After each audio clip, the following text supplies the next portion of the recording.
Okay, it is noon, so we will go ahead and get started. Thank you, Heike.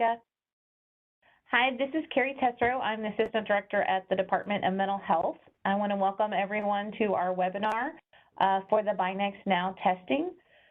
BinaxNOW is a rapid test that you can self-administer, and we are happy to be able to present the ability for our DBH community providers, or DMH community providers, the opportunity to use BinaxNOW testing within their facilities for either their staff, visitors, and or those that they serve.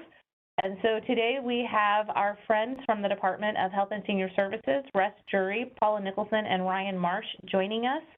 They're going to take over the meeting and essentially tell you all you need to know about BinaxNOW, how it works, what your requirements are if you choose to use this option.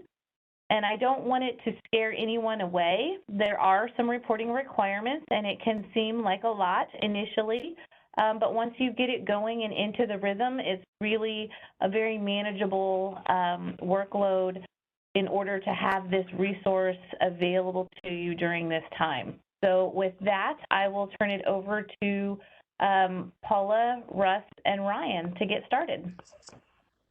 Thank you, Carrie. As Carrie said, my name is Paula Nicholson. In my non-COVID work, I am the administrator for the Office of Emergency Coordination at the Department of Health and Senior Services. I'm going to let Russ and Ryan introduce themselves, and then we'll talk with you about the layout for the meeting this afternoon. Russ? All right, hi guys, my name is Russ Drury. I am in the real world the Director of Preparedness, Education, and Safety at the Missouri State Public Health Laboratory. But as I like to say in this movie, I play the Laboratory Director over the state's standing Clinical Laboratory Improvement Amendments, or CLIA, license of waiver for the state of Missouri. Hi, I'm Ryan Marsh. In the real world, I like that. I'm the training lead for the Division of Community and Public Health Director's Office. And in the COVID world, I'm the lead for the electronic lab reporting onboarding team. Great, thank you. And as the meeting proceeds, you'll hear from both Russ and Ryan. So as Carrie said, today we want to give you an overview of the BinaxNOW antigen test itself, the requirements to be involved in the program with us, and talk with you about any barriers that you might foresee to the use of the test, because we want to help you overcome those barriers if we can. And then we'll look at how you actually apply to receive some of the tests and the ongoing requirements that you have with regard to reporting. So first of all, the tests that we have on site in our warehouse in Jefferson City are part of a federal distribution to the state. The state received about 1.1 3/4 million, 1,750,000 tests, and we have distributed slightly less than 1 million of those at this point. In addition to our state supply, there have been federal direct supplies to Missouri's long-term care facilities, to our historically Black colleges and universities, which is Lincoln and Harris Stowe in Missouri, and a few of our home health agencies. The original intent with the state supply was to supply our public and private K through 12 organizations, facilities, and we have done that. We continue to do that, and we'll do so going into the future. We're serving roughly 360 school districts at this point, and feel like we have been helpful in the process, the mitigation process, to keep Missouri schools open and in person to a large extent. In addition, we've distributed to institutions of higher education. We began looking at other use cases, other types of users in early December, and significantly expanded to hospitals, local public health agencies, home health and hospice agencies, emergency medical service agencies, federally qualified health centers. Since the beginning, we've been supplying BinaxNOW to Department of Mental Health congregate care facilities, as well as Missouri Veterans Commission, Division of Youth Services, and some to Department of Corrections.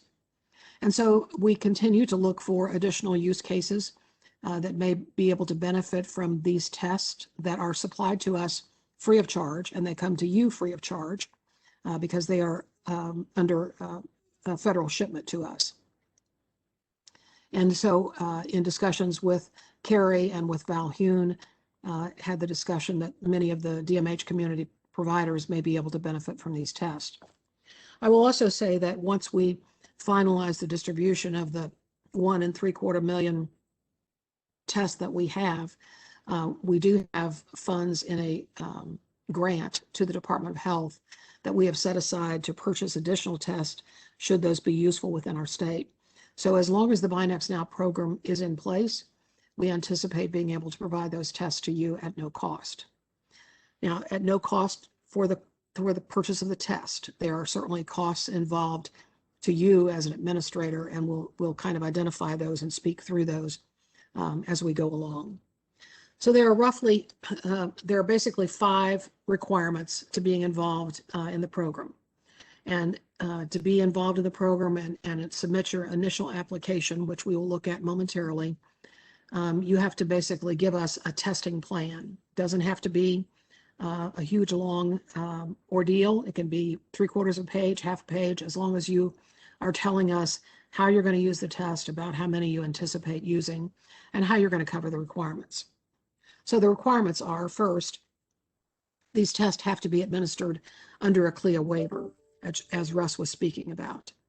And we anticipated this would be problematic for many of our BinaxNOW users initially with K through 12, because they are not typical test users and would not typically have a CLIA waiver.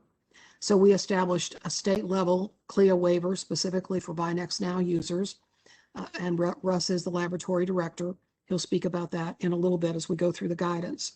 But basically, if you use these tests under our CLIA, you're obligated to tell us and keep us updated about the location where they are being used, and it really does need to be confined to your work location. And secondly, who your test administrators are. There is a online training for your test administrators that we'll speak about in just a moment, but you're required to keep us updated about that. The second requirement is that these tests occur under a physician's order, and we have secured a physician's order on your behalf. It's located on our website at health.mo.gov/coronavirus. And on the right-hand bar, you'll see a bar called Testing Resources. When you open that, there's a section for BinaxNOW, and it takes you to your application. It takes you to your standing order. And it says Standing Physician's Order, parentheses, DMH Community Providers. And that standing order would cover your use for symptomatic or asymptomatic use, for your staff, for your clients, and for any, I believe it says for any contractors coming on site. Thirdly, you would have to have an infectious waste disposal process and plan in place. Any residuals of the test administration itself and any PPE that your test administrators use become infectious waste and need to be red bagged, and then arrangements made to haul off that infectious waste. PPE that's recommended are gloves, some sort of eye protection such as goggles or a face shield, a surgical or procedural mask, and it's really recommended to have a gown, but many do not use the gown. Fourth, your test administrators have to complete the Abbott online training. Abbott is the company that produces BinaxNOW. We provide you the link to the online training. It's about 4 modules that most people can finish in about 20 minutes, so it's not terribly onerous, but it does provide very succinct, thorough information about how to administer the test, how to know whether or not it's working appropriately, how to store the tests, etc. And then finally, all of your reporting results have to be sent to the Department of Health and Senior Services in the format that we provide you, and Ryan will speak about that in just a moment. But you have to report all positive and negative results to us within 24 hours. So, Russ, if you will pull up the portal and we'll show everyone how to get to the portal that is publicly available to you now.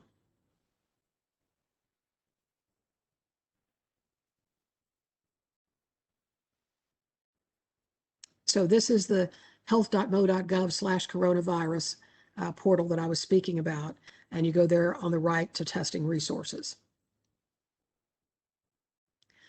So there, if you scroll down under BinaxNOW testing, if you'll scroll just a little bit before you go, yeah. So there is, well, now it's not showing. See, there right above where it says Strive for Wellness State Employees, when I clicked on it earlier, there is one that says DMH Community Providers, and it's not showing here either. So I will check into that after we get off the call and see why it's not consistently showing. When you're ready to apply, you click on the BinaxNOW hub, and you do want to say yes, because you're exiting to a what's called an Esri platform. It's a platform that we're using for all of our applications, et cetera. And scroll down, and you will should see a DMH logo, DMH Community Providers application, and that's the one you want to click on. So this will be the site that you'll come to both to do your initial application, and you do that at the tab below where it says New Applicants. After you do the initial application, there's quite a bit less information that you provide us, and then from that front page, you just click Reorder. Yeah, the reorder form here. Great. So your initial application, we'll talk through that just a little bit.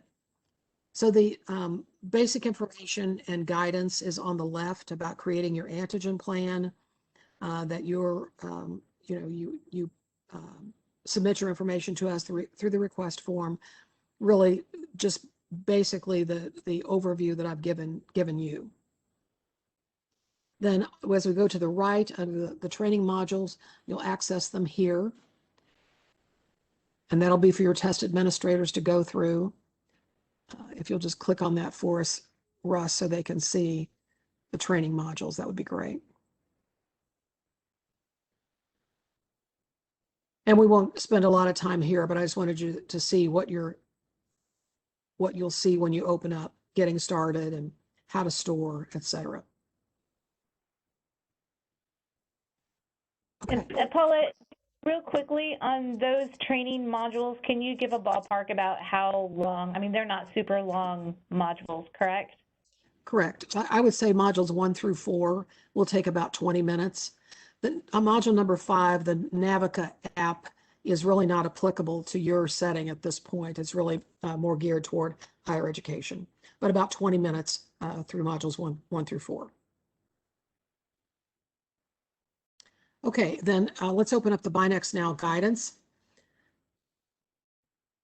And we'll just kind of talk through this. You will have this available, and you're certainly free to download once you open up the application if you want it separately, but you'll have this to refer to. So there is a basic paragraph and a link to additional information about antigen testing, some test site obligations that you'll have to be able to speak to before you can file your application. And then you have my contact information there if you have any questions throughout the entire time, through the application as well as your use of these tests. Then as you're thinking about using the BinaxNOW, you'll want to think about the issues described there under prior to using the BinaxNOW, if you have the available personnel to assist. Now, we do highly recommend that it be healthcare providers overseeing the use of the test, primarily because if you find someone who is positive, we feel like it's a best practice to have a healthcare provider available to advise on isolation procedures and cleanup and that sort of thing. It is not absolutely necessary under the EUA or the emergency use authorization by Abbott or by CDC's recommendations that it has to be administered by a healthcare professional. The tests themselves could be administered by someone who has gone through the Abbott online training. Then next, as you think about your ongoing requirements, you'll want to make sure that you review those and understand those. We'll scroll on down. And then we give you some links about the Abbott BinaxNOW antigen tests themselves, and noted there in bold for technical usage questions. So if you have, for instance, you get a box of tests and the all of the components are not there, or you don't get the quality control results that you're expecting, Abbott does ask that those questions come to them at either or both of their 800 number or their email so that they can take appropriate action. Of the roughly million or so that we've distributed, I only know of about a half dozen issues that we had with either, the solution not being in the kit or something missing in the kit. And as soon as it was reported, Abbott immediately drop shipped to the facility and made them whole. We also want there under the section waiver to perform laboratory testing to make you aware that under the emergency use authorization that Abbott has for these tests under the FDA, it must be administered under a CLIA, but also know that these tests, the EUA specifically indicates it's for symptomatic use and best use in the first 7 days after symptom onset. Now, that being said, we don't want to discourage your use for asymptomatic use. We have many facilities and many users across the state using these tests for screening, using them for asymptomatic use. And in a few minutes, Russ will speak to the best use of that. Dr. Williams has been very comfortable in your physician's standing order, as well as many others, recognizing asymptomatic use. But as the user and you using them with your clients and your staff, we want you to understand that it is technically an off-label use of these tests to use them for asymptomatic individuals. The use of the test is covered under the Public Readiness and Emergency Preparedness Act. And wanted you to have links to that so that if you want to review it with your legal counsel, we are basically making the program available and making the test available to you free of charge. But you certainly need to understand your obligations and legal responsibilities under the entire program. Let's scroll on down. So under test inventory, it talks with you a little bit about that these tests are packed in boxes of 40. So when you apply, if you ask for 30, we'll give you 80 because that's times 40. So we're not ever going to break up a box, and we'll always give you more than what you ask for, as opposed to going downward. The temperature range there is pretty liberal, so these are pretty shelf stable. Pretty much if you aren't storing them in freezing or really, really hot conditions, then they should be fine. There is a link then under training requirements to the BinaxNOW or the Abbott online training, the same one that you had before we got into the guidance. So this takes you to the same videos, the 4 modules that you'll need to do. And then there's a section about using the test and having everything available that you need to do to use the test. Under materials needed, it speaks a little bit about recommended PPE, similar to, as I noted earlier before, a gown, a surgical or procedure mask, protective eyewear, and gloves, and obviously hand hygiene products for use for your test administrators afterwards. And again, that PPE becomes infectious waste that needs to be handled appropriately after use. We'll scroll on down. You will need to get consent for testing. We do not provide you that consent form. I don't know, Carrie, if DMH has developed one that you would make available that you've used with your congregate care facilities, but that is not something that we make available from the programmatic level. I don't know that we have made one available, but we can certainly look into that. Okay. Didn't want to put you on the spot. I just want to make sure that we're clear that everyone needs to have that. And we also require that the consent be kept for 2 years. And you'll see as we go on in the application, we ask you to attest that you have made arrangements to keep those consent forms for 2 years. Then as we scroll on down, again, we give you the technical usage email and 800 number again, and then speak about disposal of the testing materials. Similar to what I summarized earlier, they become infectious waste, as does the PPE, and have to be disposed of as infectious waste. Then there is a specific process that we require for you to use to report both positive and negative results. I'm not going to go through this line by line. Ryan is going to show you the CSV file that you use for reporting momentarily, but you'll have this to refer back to.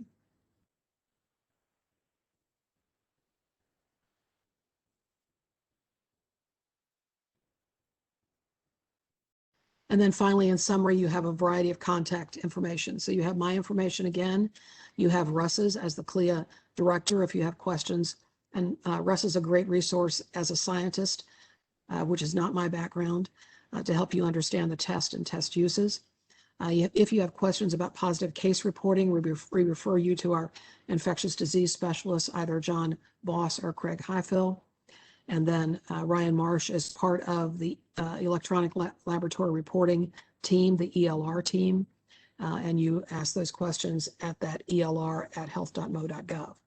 And then we provide you a number of other available links to information. So if we can back out of that, and next we will go to the application itself. But before we do that, Russ, would you speak a little bit about specificity and sensitivity to the group? Sure. So for those of you who don't speak laboratorian, like I do in my regular world, there's two key measures that we look at when we're evaluating tests and their performance, and that is sensitivity and specificity. And they vary a little bit across this test platform, but it's kind of important to understand the difference and why it applies specifically to this test. So I'll start with sensitivity. And the sensitivity of a test is essentially the ability of a test to call a positive specimen positive. In other words, the likelihood of not generating a false negative and a positive result. And it varies a little bit for this for this platform based on symptomatic and asymptomatic individuals. As Paula mentioned, originally with the EUA, this test was approved and designed to be used within the first 7 days of symptom onset for symptomatic individuals. And in that scenario, it has very good performance with a sensitivity of about, I think, 96.4 or 96.5%, if I'm not mistaken. And what that means is it has about a 3.5% chance of generating a false negative on a positive specimen for a symptomatic individual within the first 7 days.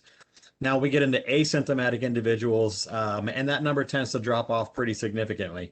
I've seen 3 different studies now, and it's the sensitivity with asymptomatic individuals has been anywhere from about 31% up to 45%, meaning you have about a 55 to 69% chance of it generating a false negative. And the reason being is this test is extremely dependent on viral load. Because it's looking for a specific antigen or protein on the surface of the virus itself. So you're really reliant on a good specimen. You're reliant on a patient having a pretty significant viral load and being able to pick up the virus during the nasal swab.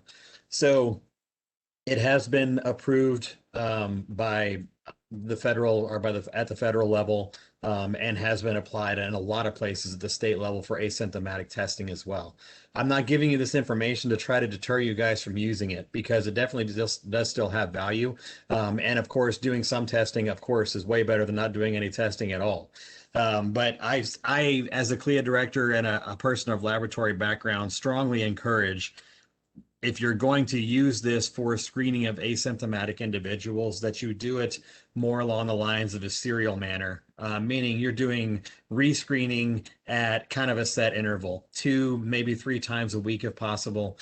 Reason being is because even asymptomatic individuals that are affected with the virus or infected with the virus, I guess I should say, they're going to still have different levels of viral shedding, and there's still going to be a spot where they hit peak viral load and the most virus they're going to be shedding at any, during their infection. And if you're doing routines like cyclical screening every few days, you're a lot more likely to hit that spot, and it increases your chances of detecting a positive test. So while it's not great for asymptomatic testing, it's not good at all for just a one and done type, but it has shown pretty good results and a much higher sensitivity when doing testing in a serial fashion. So that is definitely my strong recommendation for asymptomatic use. And then also we look at specificity, which is the exact opposite of that. So it's essentially the ability of this test to call a negative specimen a negative. In other words, how likely is it to generate a false positive? And all along from the beginning, the specificity of this test has been 98.5%, meaning it only has a 1.5% of generating a false negative on a positive specimen. So a positive result is considered very, very good and is definitely an actionable result with this test platform. It does not require and is not recommended by the FDA or CDC a follow-up with a molecular or PCR type test, because a positive result is considered very reliable. Now, on the flip side of that, negative results on symptomatic individuals, it would probably be a good idea to have that individual follow up with a physician, and they may want to look into molecular testing just to verify and make absolutely certain that the person is not positive, and it was just it just didn't register on the test or something along those lines. So again, it definitely has a lot of application, especially in your all setting for potentially screening staff. Especially if you've got staff that are going into areas with high risk people, the elderly and things like that. So there is quite a bit of application. But again, serial testing for asymptomatics is just highly, highly recommended. So I think that's really all I have, unless there's any questions.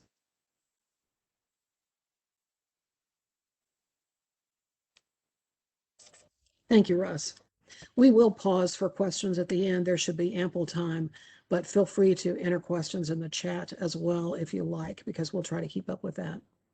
So before we go to the center section, the third box down on the right, if you are applying to be in the program, your individuals who will be test administrators and complete that Abbott training, you will need to provide us the verification of their training and attach it there. And again, that's part of being covered under our CLIA waiver for you to participate. So John, or in case you didn't see it in the chat, Ryan is needing screen access so that he can pull up his information after we finish here. So we'll go to the center section of the application. It is pretty self-explanatory, but we'll talk through each component. So you put in the date that you're requesting, and then obviously the name of your agency, your shipping address. And I know it sounds odd, but we often get shipping address that does not include city, state, and zip code. So even though it's just one line, please be sure to give us your complete address. Otherwise, we'll be back in touch with you via email to get that. And then we ask that you input it here so that we can provide a Latin long to our shipper to make sure that we get it to you accurately. We ask for a point of contact and a point of contact email, and whoops, I lost visual, Russ. I did too. My option to share just went away for some reason. Wonder if that's John trying to help Ryan. Yeah, there you go. You've got the ball back. Right? Yeah, I got it back. Thank you, Carrie. Hang on just 1 second. Let me get back in there. No worries. There we go. I'm convinced that technology, kids, and pets don't ever do what you want it to when you need it. Okay, so we ask for your point of contact, name, address, and phone. And again, that is for us to verify if we have any questions when we get your application. Then we also ask that you upfront identify who your reporters will be. And again, Ryan will speak in just a moment about the reporting process, but you'll have test administrators, the individuals who actually perform the test and oversee the performance of the test. And they may or may not be whom you want to input the report results. Often we find that the reporters are better served to be like a fiscal person or a support person who have a lot of experience with Excel. Because as you'll see, the reporting format is a CSV file, and they often tend to have a better success with that. It's really up to you, but I ask that you identify by name and email address at least 2 reporters per agency, and that allows us to make contact with them and get the appropriate processes in place in order to share information.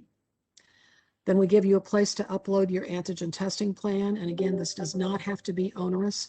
We want to make sure we're doing our due diligence to ask you to do your due diligence and assure that you're thinking through how you would use these tests in your setting. Do you have CLIA certification? And if it is no, then you'll be required to provide us information about where you'll be testing and to upload the training documentations. If you have your own CLIA and you mark yes, then a box opens up there for you to provide us the CLIA number. Then the rest of the application is primarily your attestations to us that you agree that you'll read and follow the guidelines established in our Abbott BinaxNOW guidance. Hey, Paula, can I add something here? Sure. If you do have your own CLIA, it is important that you get with your CLIA director and make sure that your CLIA covers the testing for the BinaxNOW because your CLIA license is very specific. And if you're adding a new test, it has to be added to that. So you'll have to coordinate with your laboratory director that houses your CLIA license and make sure you get that CLIA license amended to include the BinaxNOW before you can proceed with testing.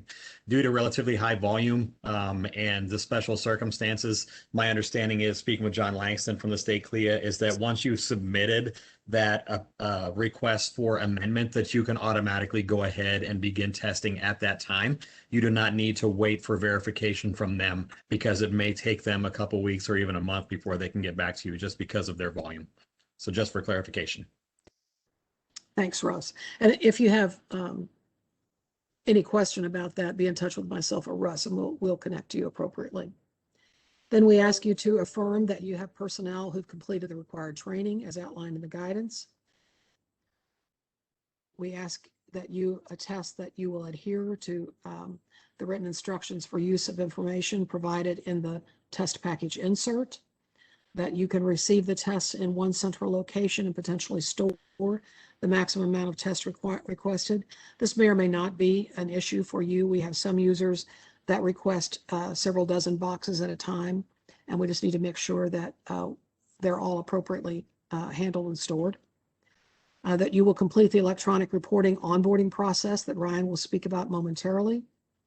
That you will meet the reporting requirements that are set forth by DHSS in the guidance. Scroll down just a little bit, Russ. Thank you.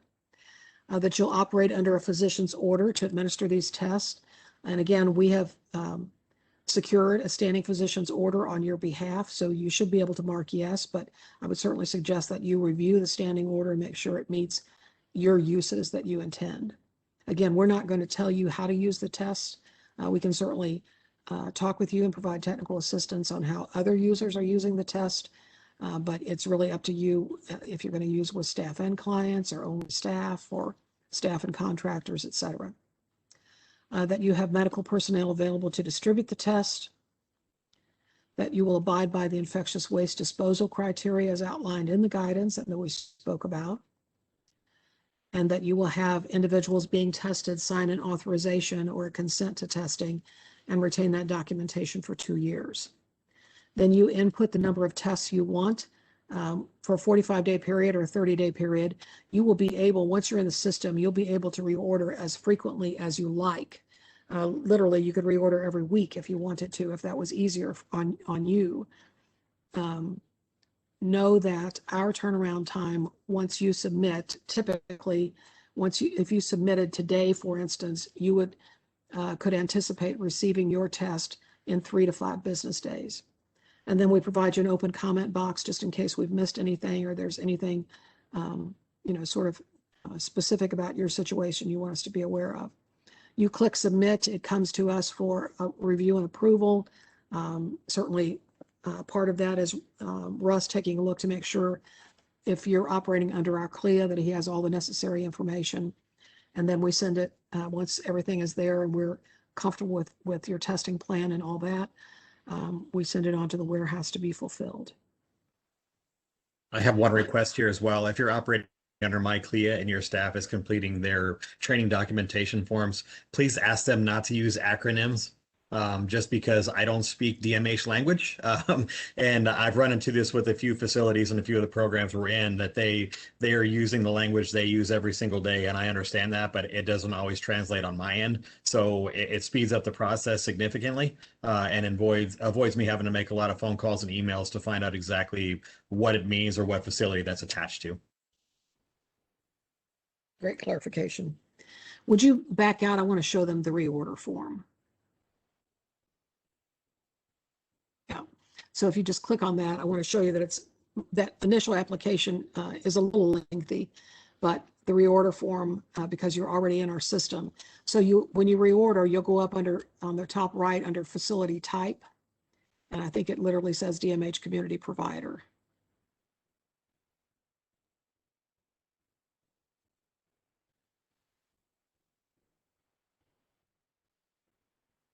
And then select facility.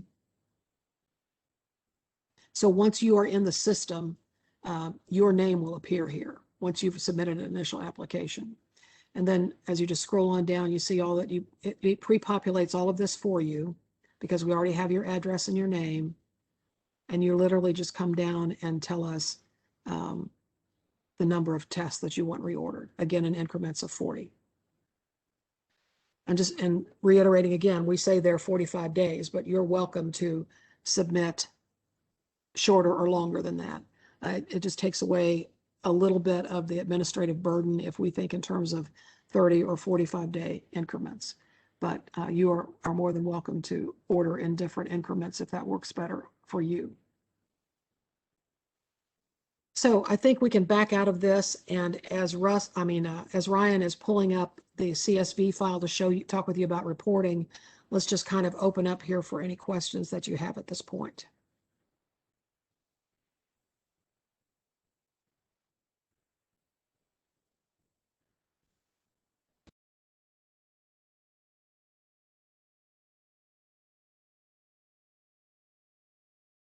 I think I do actually need access to share now. My button's off. It was flickering earlier. Sorry about all that confusion.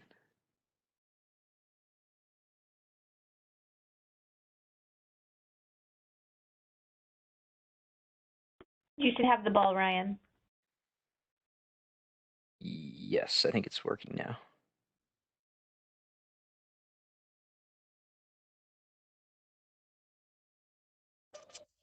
Great question in the chat box, asking about testing staff and consumers who have been vaccinated. And it's a question we get a lot.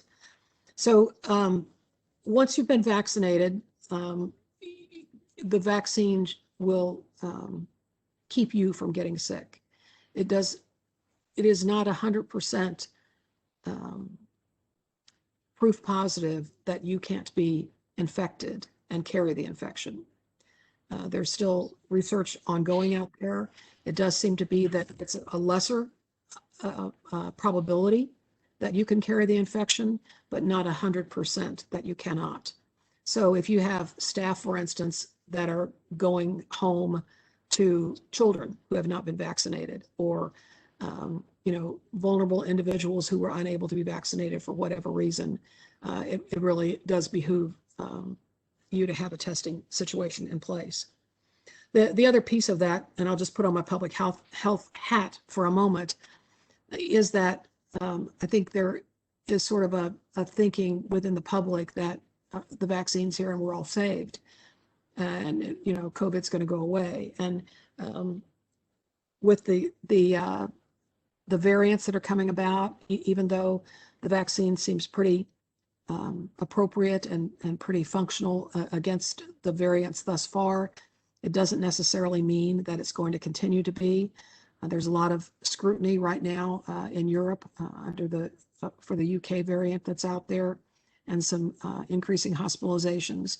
So we're not at all sure because this is new territory for everyone. We're not at all sure that we've seen the end of this, or we're on a full-fledged path to the end. So we, from a public health perspective, we think about it as a layered, comprehensive approach. You know, continue to use masks, continue to use hand hygiene, continue to social distance, continue to use testing, and get vaccinated. And that way, we do feel like we will eventually, at some point in the future, be at a much safer place. Russ, there's a question for you again about repeating the false negative and false positive. Paula, before we jump on to the next one, this is Carrie. I just wanted to follow up on that one and just to offer some perspective. We are continuing to do sentinel and serial testing within DMH, within our own offices and our facilities, including vaccinated people. We were at one point where we were doing daily testing within some of our facilities, and so we have cut back on daily testing in some facilities for fully vaccinated individuals, but we have continued to do serial testing of individuals, particularly in regards to their risk factors, so the level of engagement that they're doing with the public, whether it's our own staff and going out and doing case monitoring visits or interacting with the public on a daily basis. So some of our office staff have begun using BinaxNOW to do serial testing a couple of times a week, but we are still using it despite vaccination status. So in case that helps anyone.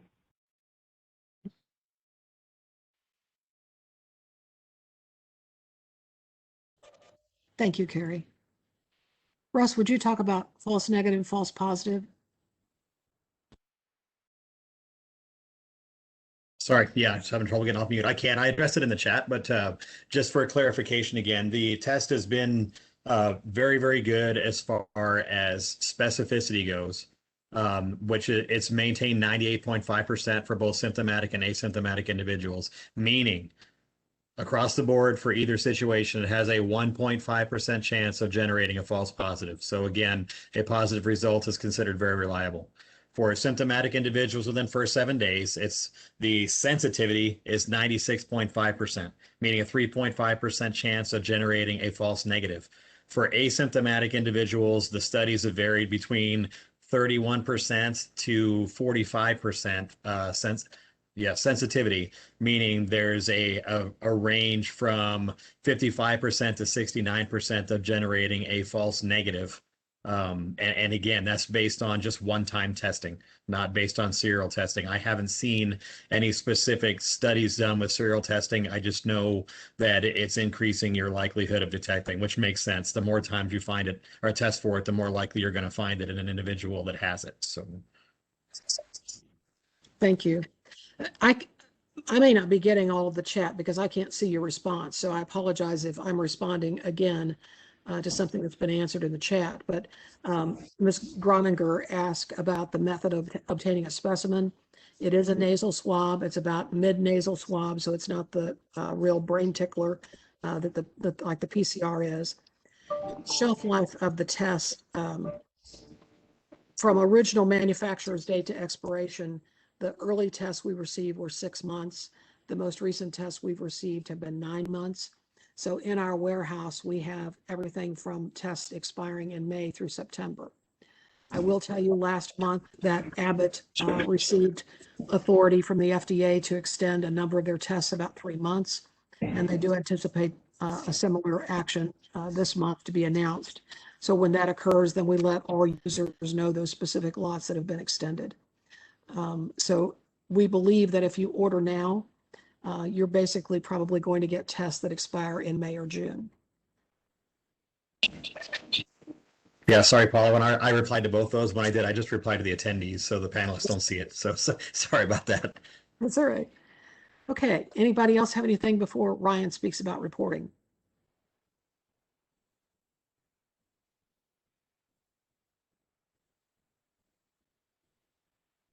Okay, Ryan, all yours. All right, can everybody see my Excel sheet? Okay. So I'm going to give you kind of the high level view of this. So please let me know if you have any questions about this, or if it pops up in the chat, if somebody could kind of call it out for me, I would appreciate it. So these are the data elements that you are required to submit whenever you do your electronic lab reporting for COVID-19 testing. As Paula mentioned a few times before, this is required within 24 hours of the test being completed. We do understand that it can be a little cumbersome. And if that becomes an issue, we're always here to help you with that. We have a team that's kind of on standby to help do so. I'll go over how you actually submit this in a minute, but I just kind of want to give you a broad overview of the type of data that you'll be collecting. The first thing to know about this sheet is that it's very, very format specific. You can kind of see that in this second row here. That's some sample data. It must be entered in the exact format you see there. So things like a 4-digit year on date of births and test dates and things like that are absolutely required. When you do some of the training and stuff and look at some of the resources along with the instructions that we provide you once you're given an account to be able to submit this data, it explains all of that. So I'm not going to go into every little detail of it, but just know that if it seems overwhelming or you have questions or want to do a more in-depth discussion about this and how to actually enter this data, we're always happy to do that. I'm happy to jump on a WebEx and go line by line with you for that. Just a couple things to discuss. The lab name, that's very specific because that's what we use to kind of build your profile inside of our EpiTrack system, which is the case management software. So whatever name you choose to register under, be sure and put that in this lab column the exact same each and every time, even to the point of using the same capital letters and things like that, because each time that you enter a different one, a new lab is established, and it makes it very difficult for us to go back and associate those cases with the same lab. So just really make sure you focus on making that the same. Other than that, just kind of scanning through here, a lot of this data is very generic data that you all use for a lot of other things, like first name, last name, date of birth, gender. If you do see any columns throughout this entire sheet with a drop down on it, be sure and use that drop down because it'll be associated with a code. And if you use anything outside of that code, then it will be failed. And then we'll have to work through that data, which I'll explain a little bit in a minute. Patient address, address two is just for things like apartment numbers, room numbers, things like that. That's the only information that should go in there. If you don't have something like that, then that column can be left blank. Other than the specific columns that I call out as we kind of go through this, every field is required. So if you leave it blank, it will fail that row of data. City, state, and zip, again, all pretty self-explanatory bits of data along with the phone number. We do have instances, and I'm sure with some mental health facilities, you'll run into things like this as well. Occasionally we have things where, say we do a homeless shelter or something like that, where an individual comes in and they don't have an address, or they don't have a phone number, or something like that. If that is the case, shoot us a quick email, or myself directly is fine too, because a lot of times we can give you a workaround for that, where we'll use like the facility information or something like that to kind of fill those voids, if you will. It's not something we run into a lot, but we do understand that there are certain individuals out there that come in for testing that may have those issues, and we can help you work through that if that happens. Same with someone that is from outside of the country. Occasionally we have someone that's traveling or something like that may have an out-of-the-country address. Our system won't naturally ingest that. So if that's the case, please just reach out to us about that, and we can help you through that process as well. Then we get into some of the testing data. So we have like the ordering facility.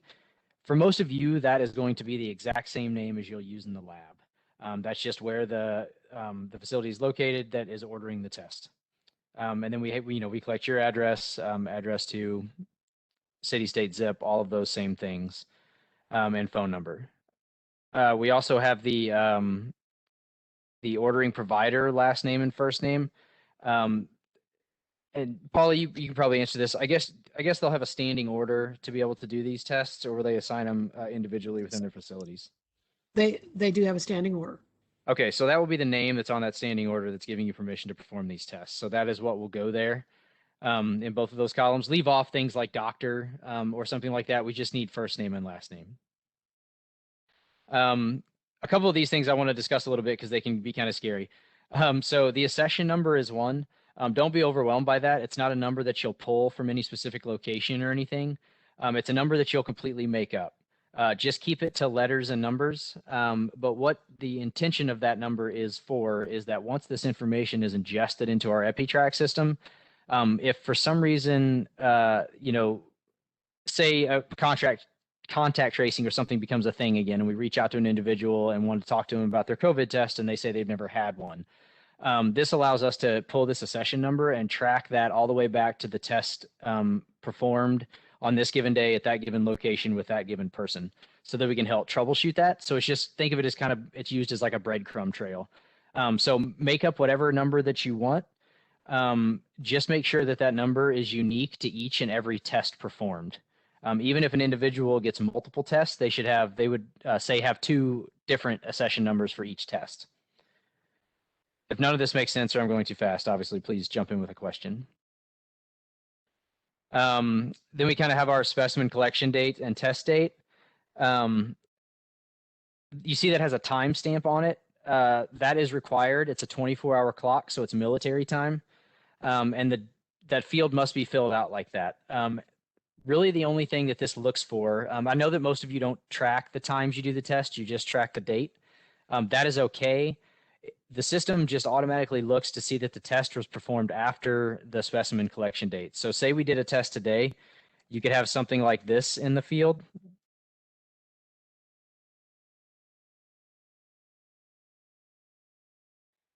And then on the test date, you could do something like this.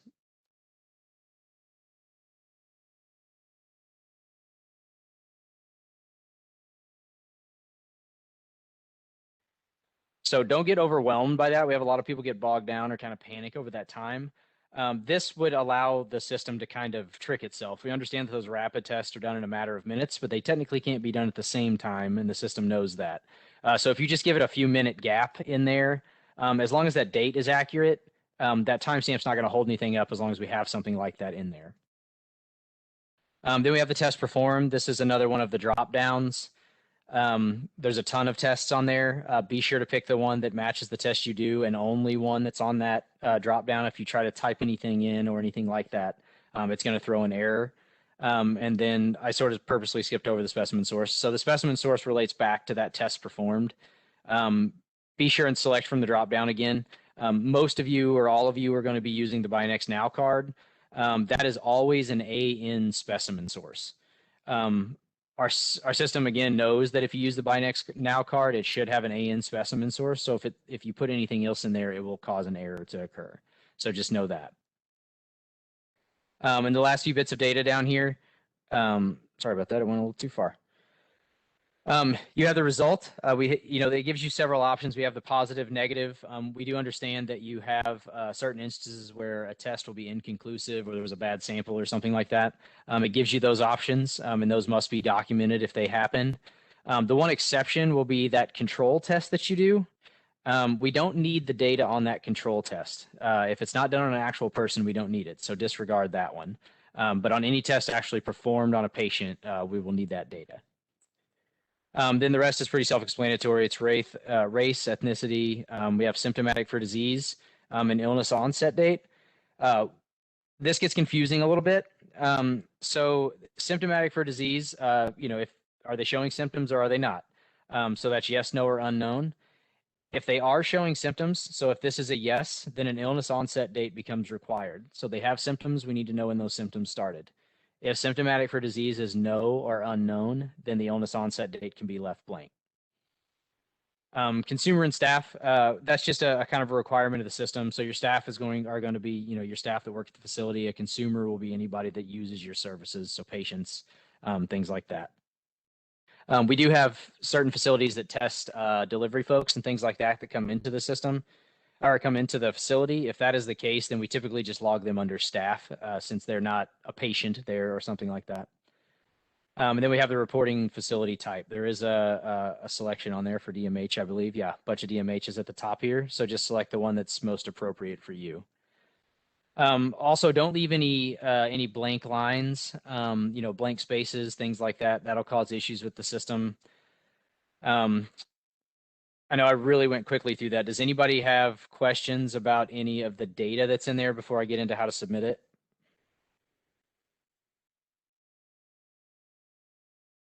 Okay. If you do have any questions or think of anything after this, please reach out to me. I know that it's a lot of data. There's several ways it can be pulled. You can manually type it into this. we have this as an Excel file because that allows us to do things like these drop downs and control the formatting, which, believe me, really helps you out when you go to type a lot of data in. What you actually submit to us is a CSV file. So you'll save this out as a CSV, which, if you're not that familiar with Excel, think of a CSV file as like the most basic data. It's just basically like numbers, letters, and commas. That's what our system understands. So I do understand that a lot of other facilities, and maybe some of you, do have proprietary systems or something like that that you use to track your patient data. A lot of those systems will allow you to pull out a CSV file that may contain a lot of this data already. If that is the case and you would like help with formatting the data that your system will pull into this format so that it works for our system, let me know that, and I'm happy to jump on a WebEx with you, and I can help work you through converting that over into this. That's will hopefully speed all of this up for you.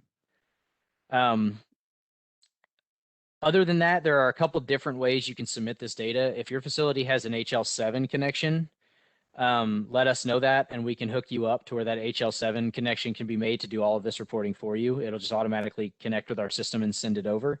If not, then you need to fill out this Excel file and report it more manually. And the way we do that is by assigning out a MoFTP account, is what it's called. If you're not familiar with what MoFTP is, think of it as like a Dropbox type of an account. It's just a secure portal you'll open up in a browser. We assign you a username and login information for it, and then you literally just drag and drop the CSV file you create into that MoFTP account, and it automatically uploads. At that point, our system sort of checks it for validity. If the data is valid, it all looks good, it's going to send it straight through into our system, and my team will never see it again. If something is wrong, say like some data is missing or something is in a wrong format, or you put in a future date or something like that, then it's automatically going to be kicked out to the onboarding team, at which point two things will happen. My team will look at it. If it's something easily correctable, we're not going to bog you down with that. Say there's just a period or some special symbol got inserted into there that caused it to fail. My team's just going to delete that for you, and we're going to shoot you an email real quick that just says, hey, this line of data failed. This is what was wrong with it. We corrected it and sent it on through. So just note that for next time to make sure those aren't in there. If it's something we can't answer, say you left out a date of birth, or we're not sure of some of the other information in there, then our team member is going to reach out to that designated submitter and then work with them to get that data entered correctly and then resubmitted. If you do need a MoFTP account set up, if you choose to go with this program, all you have to do is just shoot us an email through that elr@health.mo.gov that Paula showed you earlier, or directly to myself is also totally fine. And we will get you set up with a MoFTP account and provide you the credentials you need to log into that system. So that was kind of the quick and dirty version of the data and the types of reporting you can do. Does anyone have any questions? Before I unshare the screen here, does anybody have any questions about that, or the type of data that needs submitted or anything like that?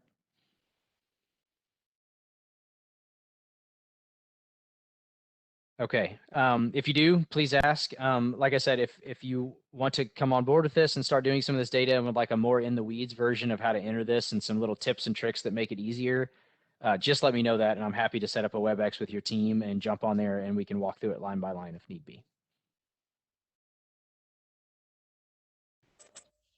Thank you, Ryan. Carrie, that is the totality of our formal presentation. We're happy to stay on as long as you'd like for questions.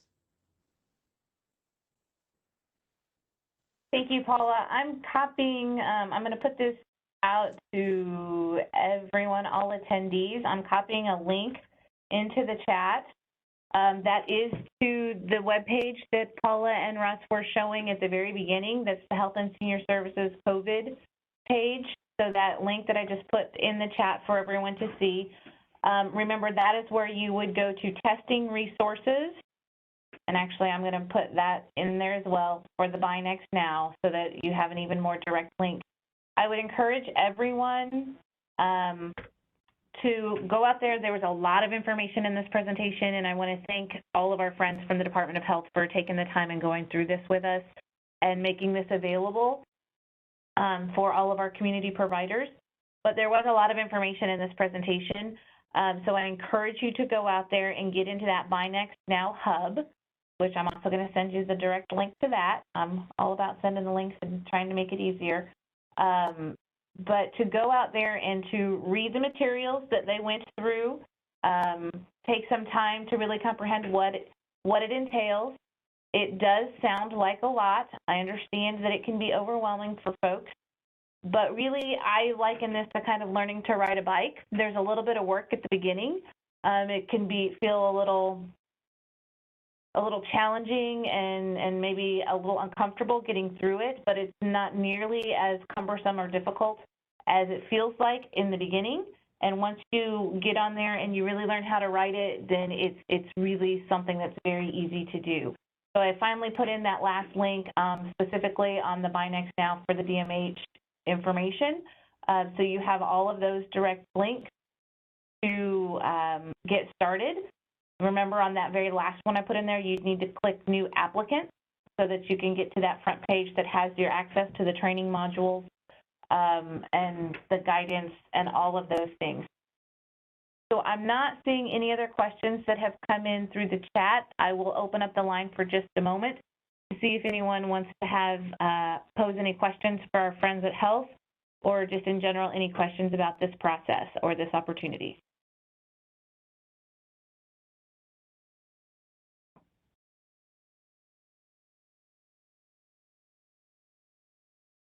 All right, hearing none, I want to thank everyone for joining us. Again, a huge thank you to Paula, Ryan, and Russ from Health for taking the time to go through this and to help us make this opportunity real for our DMH providers. And thank all of you for participating. And if you have any questions, feel free to shoot us some emails or reach out. We will be happy to answer them and help get you up and running. Thank you all so much for attending. We really appreciate it.